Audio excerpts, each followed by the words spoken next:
Belinda's POV. Sakay kami ngayon ni Nanay Caridad sa isa sa mga mamahaling sasakyan ni Kuya Dexter. Komportable kami nakaupo sa loob ng sasakyan habang nakatanaw sa labas ng bintana. Mabilis ang aming biyahe pabalik sa lugar kung saan sinusumpa ko na kahit kailan ay hindi ko nababalikan pa, ang Santa Elena. Hindi ko alam na magbabago palang isip ko. Sa susunod na linggo aalis na ako papunta ng Switzerland at doon na tuluyang maninirahan. Panahon na lang ang makapagsasabi kung kailan ako babalik ng Pilipinas. Pero sa ngayon, kailangan ko munang bisitahin ang aking mga kaibigan. Gusto ko silang makita bago aalis ng bansa. Nagpaalam ako kina Kuya Dexter at Kuya Wagon kung pwedeng makipagkita sa mga kaibigan ko. Nagpapasalamat ako dahil agad naman silang pumayag. Si Ate Lucinda naman ay hindi ko matawagan. Masyado siguro itong abala. Anak, hindi ka pa ba napapagod sa biyahe? Gusto mo bang magpahinga na muna tayo? Nag-aalalang wika ni Nanay sa akin. Nay, ayos lang po ako. Komportable itong mga upuan nila Kuya Dexter dito sa loob ng sasakyan. Parang nasa bahay lang ako. Hindi ko nga po nararamdaman ang pag-uga na sasakyan eh. Nakangiti kong wika kay Nanay. Ganon siguro anak kapag mamahalin ng isang bagay. Tingnan mo nga ang upuan para kang nasa eroplano, tapos may TV pa. Nakangiti sagot ni Nanay. Natatawa naman ako. Ibang-iba na itsura ni Nanay sa mga sandaling ito. Hindi ko akalain na isang aling Caridad na nagtitinda sa palengke at utusan sa mansyon ng mga Vargas ay parang donya na din ngayon. Masaya ako dahil kahit papaano natupad ang isa sa mga pangarap ko, ang mabigyan ng magandang buhay si Nanay. Alam ko kung gaanong kalaking sakripisyong ginawa nito sa akin. Kahit hindi ko ito kadugo, minahal niya ako na sobra. Nay, sila Kuya Dexter at Kuya Wagon, maaga po ba silang umalis kaninang umaga? Hindi ko kasi sila nakita kaninang umaga eh. Tanong ko kay Nanay. Hay naku anak, hindi ka pa nasanay dyan sa mga kapatid mo. Palaging wala sa bahay ang mga yan. Masyadong abala sa buhay. Buti nga pinayagan tayong umalis eh. Si Ate Lucinda mo naman, busy din daw sa sariling negosyo, kaya hindi ka mabibisita. Sagot ni Nanay. Napatango naman ako. Sa bagay, ako lang yatang hindi busy sa buhay. Wala akong ginagawa buong araw kung hindi humilata at kumain. Sige na anak, matulog ka na muna dyan. Gigisingin na lang kita kapag nakarating na tayo sa ating destinasyon. Uwi ka ni Nanay. Tumango naman ako at ipinikit kong aking mga mata. Halos nasa 4 na oras pa ang bubunuin namin sa biyahe. Palagay ang aking kalooban dahil may mga bodyguards na nakabuntot sa amin. Nagising ako sa mahinang tapik ni Nanay Caridad. Nakangiti nitong sinabi sa akin na nakarating na daw kami. Agad akong tumingin sa labas ng sasakyan. Malungkot ako napangiti. Sa wakas, nakarating na din kami sa lugar na to. Ang lugar na kahit kailan ay hindi ko makakalimutan. Naging malaking bahagi ng aking pagkatao ang lugar na ito at hindi ito mabubura sa aking isipan kahit kailan. Tinanaw ko ang malaking gusali, itong eskwelahan namin ni Gemma. Sinadya kong pumunta dito ngayong araw para makita kong aking kaibigan. Hindi naman pwede sa hasyenda kami pupunta dahil hindi na kami welcome doon. Ma'am, pinapasabi po pala ni Boss Dexter na pwede kayong tumuli sa bago niyang biling penthouse dito. Malapit lang naman po. Mga 2 oras lang ang biyahe bago makarating doon. Wika ng driver sa akin. Tumango na lang ako. Hindi ko na sinagot pa ang driver. Abalang aking mga mata sa kakatingin sa mga estudyante na isa-isang nagsipaglabasan. Pamilyar sa akin ang kanilang mga muka kaya alam kong ilang sandali lang ay makikita ko na sa Gemma.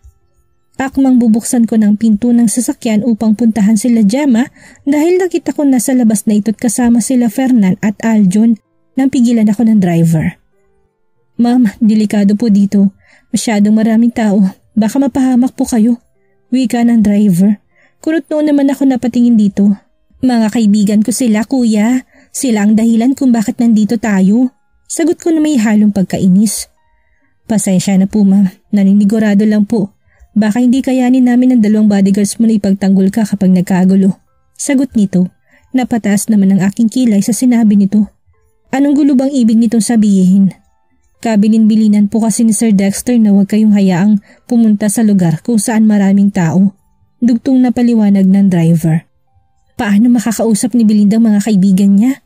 Huwag mo sabihin na hanggang tingin na lang siya sa mga kaibigan niya. Sabat ni Nanay Caridad. Hindi naman po sa ganun. Kung gusto niyo po ako na lang ang bababa para palapitin dito sa sasakyan ng mga kaibigan ni ma'am. Sagot ng driver.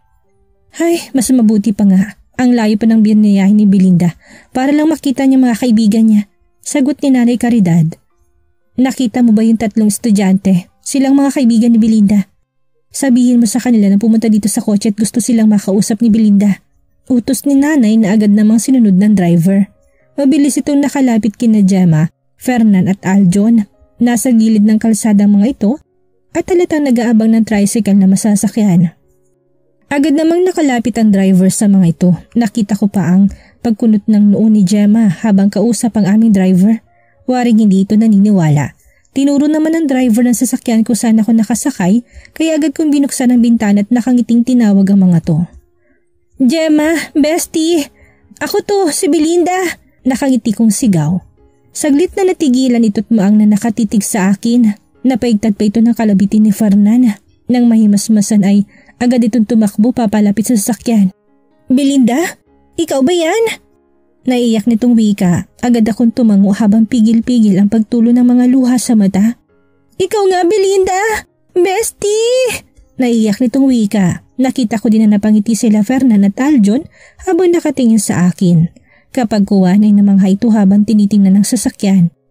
Halik kayo dito sa loob. Sakay na muna kayo para makapag-usap tayo ng maayos.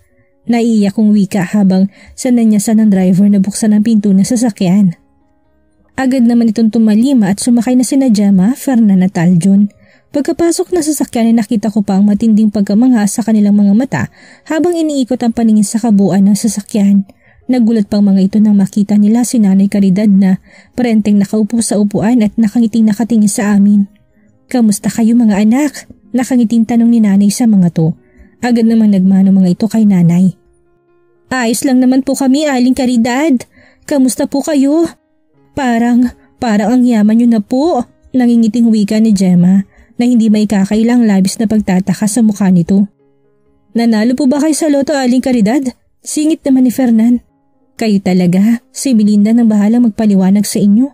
Sa ngayon, kailangan na nating umalis sa lugar na ito at maghanap ng maayos na lugar para makapag-usap kayo ng maayos. Sagot ni Nanay. Agad naman ako sumang-ayon kay Nanay. Hindi kami makakapag-usap ng maayos dito sa loob ng sasakyan, kaya naman inutusan ko ang driver na maghanap ng kahit restaurant o coffee shop. Agad naman itong tumanimat at dinala kami sa isang kilalang coffee shop dito sa Santa Elena. Agad namang bumaba na sasakyan ng aking mga kaibigan pagdating sa nasabing coffee shop. Nagulat pang mga ito nang may lumapit sa amin na 2 armadong lalaki, ang mga bodyguard. Inalalayan ako ng mga tong makababa na sasakyan. Nakita kong pagkagulat sa mga mata ni Gemma nang dumako mga mata nito sa aking tiyan. Maluwag ang suot kong dress pero hindi pa rin may tatago ang umbok ng aking tiyan. Ngumiti naman ako at nagpatiuna na maglakad papasok ng coffee shop. Napatingin naman sa amin ng ibang mga customer na nasa loob. Marahil ay nagtakang mga ito sa aming presensya lalo na't kapansin-pansin ng 2 bodyguard na kasama ko. Malalaking taong mga ito at may sukbit na baril. Mga kuya, umorder na kayo ng gusto nyo't maghanap ng sarili nyong table. Gusto ko makausap ng maayos ang aking mga kaibigan. Wika ako sa mga to. Agad naman tumangong mga to at dumistansya na sa akin. Nakahinga ako ng maluwag at muling humarap kina Gemma na ngunit takang-taka sa mga nasaksihan. Niyaya ko sila sa counter upang umorder ng gusto nilang kainin. Nung una ay napansin kong nahihiya pang mga ito pero kalaunan ay napilit ko din. Masaya kami umorder at naghanap ng lamesa para makaupo na. Pinili namin ang pwesto kung saan malayo sa ibang customer. Nakita ko naman ang aking mga bodyguard, 3 table mula sa amin. Belinda, alam mo ba kanina pa talaga kami nagtataka? Sino ba yung mga kasama mo? Tanong ni Gemma habang titig na titig sa akin. Gemma, huwag mo nalang sila pansinin. Mga bantay ko sila. Nakangiti kong sagot. Bantay? Ano ibig mo sabihin? Nagtataka pa rin itong wika. Bantay, bodyguard. Singit naman ni Fernan. Tumango ako. Yan ang gusto ng pamilya ko, Gemma. Gusto nilang may nakabantay sa akin tuwing aalis ako ng bahay. Sagot ko. Pamilya? Ibig mo sabihin? Natitigil ang wika ni Gemma. Oo, Gemma. Natagpuan ko ng tunay kong pamilya. Nahanap na nila ako. Nakangiti kong sagot dito. Nahanap na si Belinda ng kanyang mga kapatid pagkatapos ng paghihirap na naranasan namin sa Manila. Sa wakas, nahanap din nila kami, sabat ni Nanay Caridad. Talaga? Grabe, hindi ako makapaniwala. Siguro ang yaman ng pamilya mo, Belinda. May bodyguards ka pa eh. Yung mga ordinaryong mayayaman, hindi naman nag-hire ng bodyguard eh. Sabat ni Aljo na noon ay nakatingin sa counter. Marahil ay hinihintay nito na iserve ang aming order. Masyado lang silang protective kay Belinda. At saka lahat naman sila may kasakasama laging bodyguard kapag umaalis ng bahay, sabat ni Nanay. Talaga? Ang swerte mo pala, bestie. Imagine, galing ka pala talaga sa mayamang pamilya? Namamanghang wika ni Gemma. Ngiti lang ang sinagot ko dito. Hindi na ako nagkomento pa kung gaano nga ba kayaman ang pamilyang pinagmulan ko. Pero bestie, sorry ha kung may tatanong ko to. Pero sino ang tatay ng dinadala mo? Tanong ni Gemma habang nakatingin sa tiyan ko. Mapait naman akong ngumiti. Kilala mo siya, bestie, pero wag mo na lang nabanggitin ang pangalan niya. Ayaw ko na siya maging topic pa sa pag-uusapan natin. May halong pait na sagot ko dito. Nakakaunawang tumango naman si Gemma sa akin. Masaya kami nagkwentuhan habang umiinom ng kape at kumakain ng cake. Sayang at hindi kami sa resto dinala ng driver. Pero ayos lang, importante ay nakita ko ang aking mga kaibigan bago umalis ng bansa. Pagkatapos ng halos 1 oras ay sinabihan ko na sila na pwede na silang umuwi. Padilim na din kasi tayo ko silang gabihin sa daan. Pero bago umalis ay isa-isa ko silang inabutan ng regalo. Mga naka-paper bags ang mga ito at sinabi ko na saka na lang nila buksan pagdating sa kanilang mga bahay. Cellphone at konting cash ang laman ng mga regalo ko. At alam kong malaki ang maitutulong nito sa kanilang pamilya at pag-aaral. Nagpaiwan kami ni Nanay Caridad dito sa coffee shop na makaalis ang aking mga kaibigan. Bigla kasi ako nakatanggap ng message kay Kuya Dexter na nandito din daw ito sa Santa Elena at hintayin ko na lang daw muna para sabay na kaming pumunta ng penthouse. Agad naman akong sumang-ayon at nalilibang ang aking sarili sa pagtingin sa labas. Napatuwid ako ng upo nang makita kong kakapasok lang na tao sa loob ng coffee shop. Si Arthur. Hindi ako maaring magkamali. Si Arthur ang kapapasok lang at kasama nito sila Philip at Miko. Napailing ako sa matinding nerbiyos. Grabe, ang liit talaga ng mundo. Nanginginig ang bukong katawan at pinagpapawisan ako ng malamig. Gusto kong magtago pero hindi ko alam kung papaano. Alam kong makikita nila ako dahil hindi naman ganun kalaki ang shop na to. Napansin ni Nanay ang aking pag-alumpihit sa pagkakaupo kaya naman sinundan nitong aking mga mata kung saan nakatingin. Natigilan din ito nang makita nito sila Senyorito Arthur. Pakaramdam ko. Pinagpawisan pati kamay at kilikili ko na makita kong dumiretso ng counter sila Arthur. Hindi ko alam ang aking gagawin. Lalo akong kinabahan nang lumilinga-linga sa paligid si Miko. Nakita ko ang pagkagulat sa mga mata nito nang mapansin niya ako. Puno ng pagtataka na patitigit sa akin kapag kuha ni nakita kong kinalabit at bumulong kay Arthur. Agad ako nag-iwas ng tingin at dumako ang titig ko sa aking mga bodyguards na noon ay matamang nagmamatsyag sa paligid.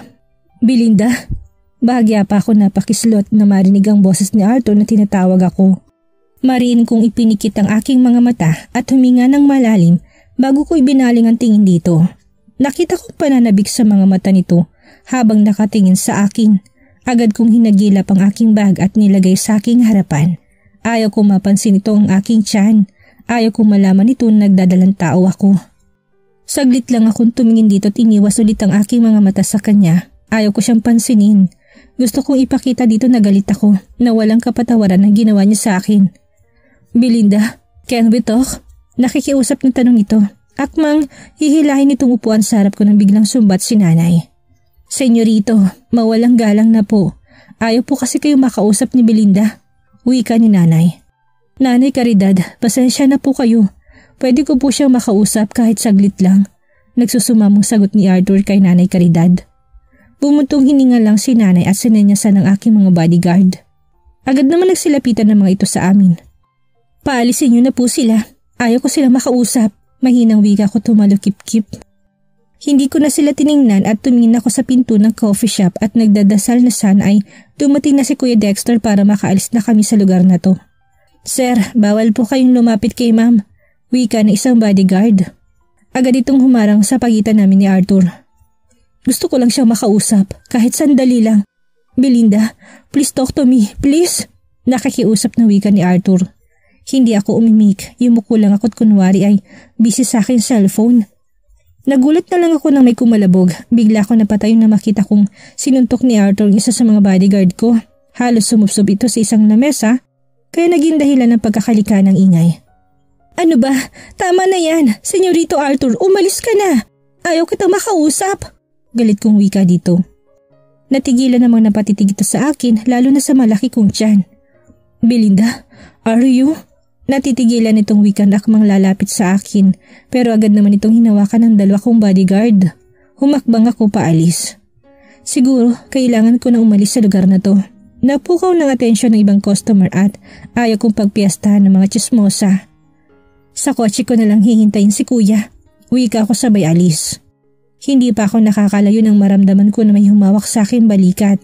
Nang lingunin ko to ay sumalubong sa akin ang nakikiusap ng mga mata ni Arthur.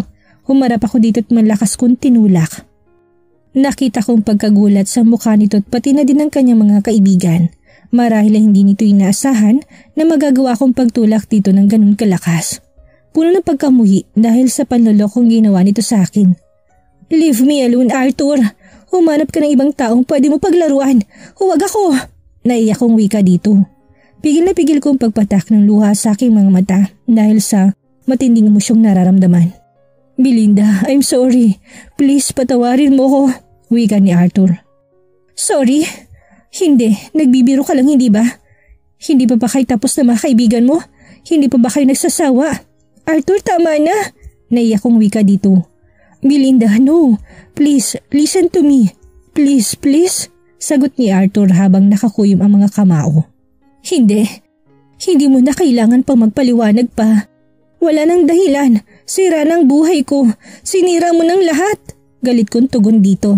Akman tatalikod na ulit ako na mahigpit na ulit akong hawakan nito sa kamay. Pumiksi ako pero hindi ako makawala. Akman tutulong na ulit ang aking mga bodyguard na may biglang nagsalita. Arthur Vargas, anang isang matigas na boses. Halata sa boses nito ang galit. Agad akong lumingon at parang nabunutan ng tinik sa lalamunan nang makita ko si Kuya Dexter. Marami itong kasama kaya naman nakita kong pagkabahala sa mukha ng mga kaibigan ni Arthur. Kuya, anas ko sabay malakas na hinatak ang aking kamay na hawak ni Arthur na siyang pinagpapasalamat ko dahil binitawan din ako nito at nagmamadali akong lumapit sa kapatid ko. Agad akong humawak sa braso ni Kuya upang kumuha ng kaunting lakas. Pakaramdam ko kasi ay may himatay ako sa sobrang tensyon nararamdaman. Are you okay? Nag-aalala nitong wika nang harapin ako nito. Tinitigan ako nito sa mga mata kaya alam kong nababasa nitong tinatago kong emosyon. Narinig kong maras nitong pagbuntong hininga pagkatapos ay sinanyasan nitong isang tauhan. Agad naman itong lumapit. Dalhin mo na si Belinda sa sasakyan. Hintayin niyo ako doon. Susunod agad ako. Wika dito sa kanyang tauhan, sabay baling ng tingin sa akin. Kuya. Nakikiusap kong wika dito habang nakakapit sa bisig nito. Nakita ko naman ng paglamlam ng mga mata nito habang nakatitig sa akin. Tipid itong ngumiti kapag kuwan ay sinanyasan ng tao nitong umalis na. Wala na akong magawa pa kung hindi sumunod. Naramdaman ko na din kasi ang paghawak ni nanay sa aking kamay. Saglit muna akong lumingon kay Arthur bago tuluyang tumalikod. Nakita ko pang malungkot itong mga matang nakatingin sa akin. Sa wakas, nagkita din tayo. Narinig ko pang wika ni Kuya Dexter bago kami tuluyang lumabas ng coffee shop. Wala na akong pakialam pa kung anong magaganap sa dalawa, pero alam kong hindi naman sila sasaktan ni Kuya. Minsan na silang nangako sa akin na hindi sila gaganti sa pamilyang umapi sa akin. Ayaw ko na ng gulo. Gusto ko ng tahimik na buhay. Siguro ito na ang huling pagkakataon na magkrus ang landas namin. Sa susunod, sisiguraduhin ko na hindi na kami magkikita at kung magkikita man kami ulit, hindi na ako muling maapektuhan pa tulad ngayon. Pipilitin ko mawala ang lahat ng sakit sa puso ko. Pipilitin ko mas maging matapang pa upang hindi na maramdaman pa ang sakit. Arthur's POV. Halos hindi na ako lumalabas ng kwarto simula nang mangyari ang iskandalo sa kasal namin ni Vivian.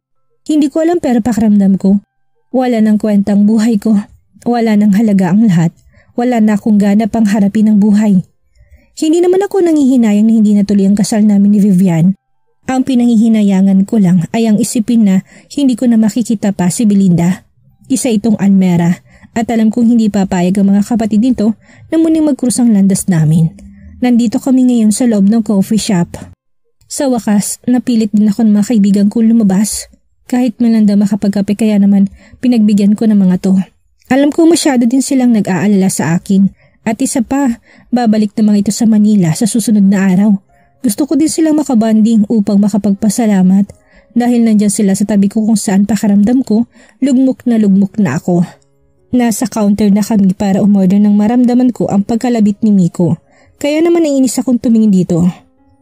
Pare, tumingin ka sa may bandang dulo sa kanan. Bulong nito sabay nguso sa akin ang sinasabi nitong direksyon. Wala sa sariling tininan kung sinasabi nitong direksyon. Agad na kumabog ang aking dibdib nang makita ko si Belinda. Tama, si Belinda. Kasama niya si Nanay Caridad. Wala sa sariling humakbang ako papalapit dito. Ang laki na pinagbago nito, lalo itong gumanda sa aking paningin kahit nakapansin-pansin ng pangangayayat nito. Pero hindi pa rin may kakaila na lutang ang ganda nito sa lahat.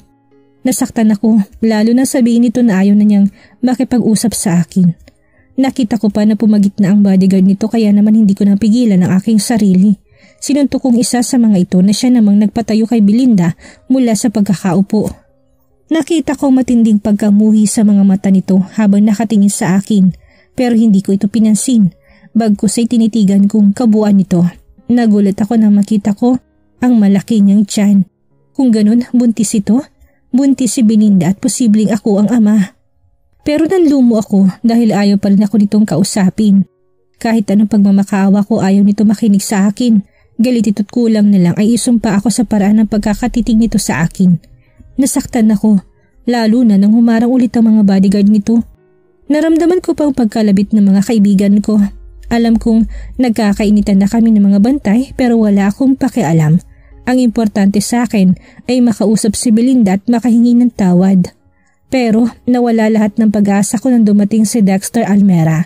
Ang pinakamasamang taong nakilala ko. Wala na akong magawa pa na paalisin ito si Belinda. Alam kong buhay ko magiging kapalit kapag pinilit kong gusto ko. Sa wakas, nagkita din tayo, Arthur Vargas. Nakangisi nitong wika sabay lapit sa akin. Hindi ko ito pinansin at nakasunod lang ang tingin ko sa nakatalikod na si Belinda. Gusto ko itong habulin pero hindi pwede. Gusto ko itong yakapin pero alam kong bawal. Napaigik ako nang maramdaman kong kamao ni Dexter sa aking sikmura. Sinuntok ako nito na may lipit ako sa sakit. Hindi ko inaasahan na gagawin niya ito dito mismo sa loob ng coffee shop. Maraming mga matang nakamasid sa amin pero parang wala itong pakialam. Sa susunod na makita pa kitang aali-aligid sa kapatid ko, hindi lang yan na matitikman mo sa akin, lover boy. Bakas ang pinipigilang galit sa boses nito habang pabulong na sinasabing katagang yon. Pagkatapos ay agad na tumalikod at lumabas ng coffee shop. Naiwan akong namimilipit sa sakit ng sikmura dahil sa pagkakasuntok sa akin ni Dexter. Agad naman akong dinaluhan ng aking mga kaibigan at nag-aalalang pinaupo nila ako sa isang bakanting upuan. Shit pare, muntik na tayo dun ah. Wala yatang ganang pumatay ng tao si Dexter ngayon kaya iniwan pa rin tayong humihinga. Mahinang wika ni Miko. Baka sa boses itong nerbiyos pero pilit na tinatago sa pamamagitan ng isang biro. Malaking kamalasan to pare. Sa dinami-dami pwedeng maging kapatid ni Belinda. Ang demonyong yun pa. Sabat naman ni Philip. Hindi ako nakaimik sa sinabi ng mga kaibigan ko dahil tama sila. Alam kong mahihirapan akong suyuin si Belinda pero gagawin kong lahat para maging akin ulit ito. Hindi ako susuko. Ngayon pa ba? Ngayon pang alam ko nang magkakaanak na kami. Anong gagawin ni Arthur ngayong muli niyang nakaharap si Belinda? Magawa pa kaya niya makahingi ng tawad sa dalaga? Anong gagawin niya ngayong dinadala ni Belinda ang anak nila? Yan ang ating alamin sa susunod nating kabanata.